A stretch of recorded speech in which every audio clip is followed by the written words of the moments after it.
일명 콘텐츠 IP, 즉 지적 재산권을 전 세계에서 가장 많이 보유한 기업이라고 하면 아마 미국의 디즈니를 빼놓을 수 없을 것입니다. 그런데 디즈니는 부푼 기대를 안고 있다가 청천벽력을 맞은 기업으로 각인되고 있는데요. 디즈니가 스트리밍 서비스를 시작하기만 하면 넷플릭스를 가뿐히 누를 것이라는 전망의 가장 큰 근거는 다름 아닌 자신들이 기존에 보유한 수많은 지적 재산물들이었는데 그들이 그 전략이 오산이었음을 빨리 깨닫게 하여 그것을 전면 수정하게 한 것이 바로 한국이라는 소식입니다. 디즈니가 이렇게 나오게 된 데는 경쟁사인 넷플릭스의 상황을 확인했기 때문인데요. 지금부터 넷플릭스의 대한국 전략 이야기를 들어보시면 왜 디즈니가 한국과 넷플릭스 때문에 변화했는지를 파악하실 수 있으실 겁니다. 우선 넷플릭스에 투자 중인 주주분들은 깜짝 놀라셨을 것 같습니다. 신규 가입자 예상치에 대한 실망스러운 수치가 나온 후 넷플릭스의 주가는 급락 중이라는 블룸버그의 보도가 있었는데요. 넷플릭스가 이번 분기 250만 명의 신규 가입자를 추가할 것이라는 예상이 나오고 있지만 이는 월스트리트의 추정치에 못 미치는 수준이며 10년 만에 가장 느린 성장세라는 내용이었죠. 이렇게 느린 성장 국면에 진입할 것이라는 전망에 실제로 주가는 시간 외 거래에서 20%나 하락하고 약 450억 달러의 시장 가치를 잃었습니다. 기사가 지적한 느린 성장의 요인은 북미와 유럽 등의 지역에서는 넷플릭스가 이미 많은 고객을 확보했다는 것이었는데요. 그래서 이제 누가 아시아 시장 공략을 하느냐가 더 중요해졌음을 지적했습니다. 넷플릭스 기준으로 본다면 2021년 기준 유럽, 중동, 아프리카에서 734만 명의 신규 가입자를 유치했는데 아시아 태평양 지역에서는 714만 명을 유치했다는 것인데요. 따라서 아시아 시장은 점점 스트리밍 기업들에게 중요한 시장이 되어가고 있다는 것입니다.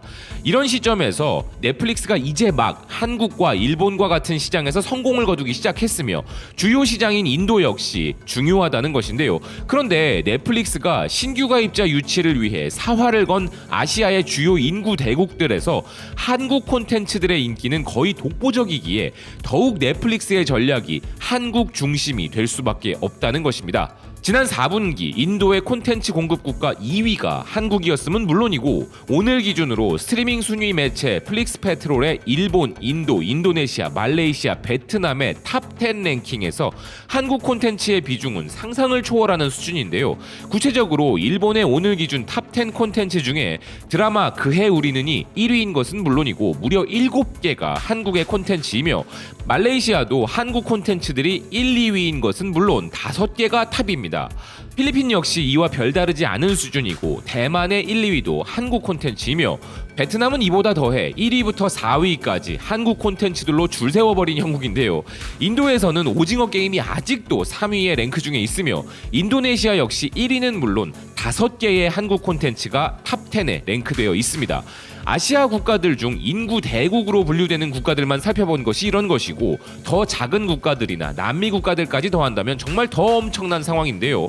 이런 상황에 대해 미국의 동향 분석 전문업체 에이비에이션 어널리시스는 미국이 넷플릭스 콘텐츠의 최대 생산국이 아니라는 헤드라인으로 미국의 문화적 패권은 서서히 사라지고 있는 것처럼 보이며 지금 넷플릭스 최대 히트작을 만드는 곳은 한국이라면서 2억 가구 이상이 시청한 오징어 게임을 본다면 누구나 예상 가능하지만 그 이상의 효과로 일종의 문화대사의 면모를 보이고 있다는 것인데요.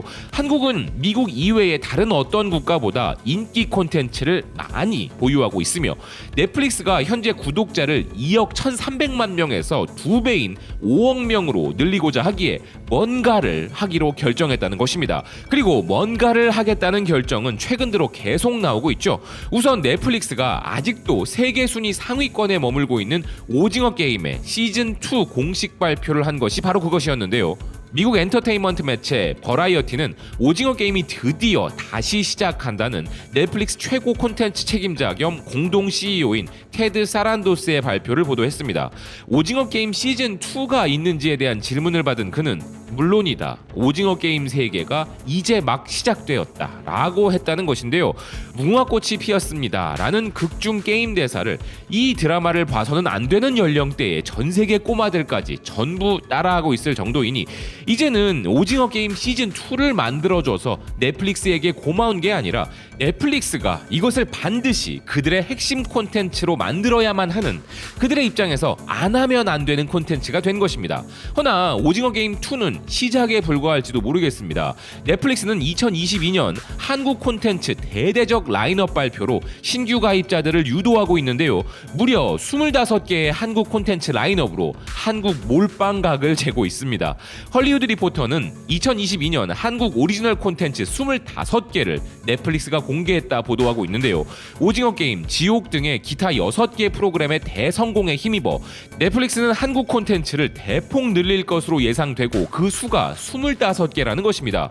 기사는 스트리밍 거대 기업이 K 콘텐츠에 대한 극단적 낙관론으로 많은 콘텐츠를 제작하고 있으며 이런 낙관론의 근거는 2019년 대비 한국 프로그램의 시청 시간이 무려 6배나 올랐다는 사실이라며 이런 이유로 넷플릭스는 한국 콘텐츠를 낙관적으로 볼 수밖에 없다는 것인데요.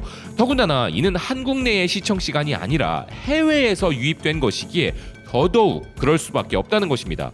그리고 그냥 막연히 우리가 느끼기에 한국 콘텐츠 많이 보나 보다 할 수 있는데 인사이더의 기사를 보면 깜짝 놀랄 수치도 있었는데요. 오징어 게임 이후 K 콘텐츠 시청률의 무려 95%가 한국 이외의 지역에서 발생했으며 이 시청자들 중 상당수는 또다시 한국의 다른 콘텐츠 탐색에 나섰다는 것입니다. 그런데 이런 모습을 빤히 지켜보던 문제의 디즈니 입장에서는 한국과 넷플릭스의 시너지를 가만히 지켜볼 수는 없는 것이죠. 그래서 지금 디즈니는 자신들의 지적 재산에 대한 자신감을 버리고 넷플릭스의 길을 모색하고 있다고 하는데요. 이렇게 마음을 고쳐먹게 한 그 이유가 바로 한국이라는 것입니다. 야후 파이낸스의 기사에 따르면 디즈니 플러스의 구독자 둔화로 인하여 디즈니가 회사의 전략을 전환하도록 강요하고 있으며 디즈니가 이제 국제 콘텐츠를 제작하는 센터를 별도로 개설했다는 것인데요.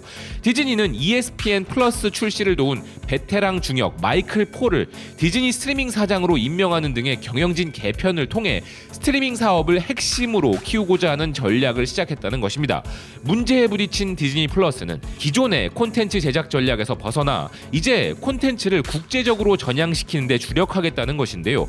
디즈니가 이런 결정을 한 것은 라이벌 넷플릭스가 한국의 오징어 게임과 같은 해외 히트작으로 큰 성공을 거둔 것에 영향을 받은 것이라 보도하고 있습니다. 즉 디즈니도 기존의 지적 재산권과 미국 내 제작 방식에서 벗어나 세계 각국의 제작사들과 손잡고 국제적인 콘텐츠를 만들어내는 전략, 특히 넷플릭스가 한국을 그들의 전략 무기로 내세운 것을 벤치마킹 하겠다는 것인데요. 현재 세계 스트리밍 플랫폼 업계에서 최고의 자리를 두고 싸우는 경쟁에서 양쪽 모두 상대를 쓰러뜨리기 위해 동시에 빼내든 검은 이미 전 세계적으로 검증된 대한민국의 문화자산이라는 천하제일의 명검입니다. 이제는 같은 검을 들고 싸우지만 누가 더 잘 쓰는지가 관건이 될 텐데요. 넷플릭스의 올해 한국 라인업에 대한 기대감은 물론입니다. 넷플릭스는 어마어마한 기대를 받는 한국 작품들을 월 평균 2개씩 쏟아내겠다는 것인데요. 반면 디즈니의 한국 오리지널 중에도 기대감이 드는 작품들이 없을 수는 없겠죠. 그러나 디즈니가 이전 첫 시도에서 생각지도 못한 청천벽력을 맞은 것을 반면교사 삼아 이번에는 제대로 계획 중이거나 이미 제작 중인 한국 오리지널 드라마들을 세계적으로 성공시킬 수 있을지 귀추가 주목되는 순간인데요.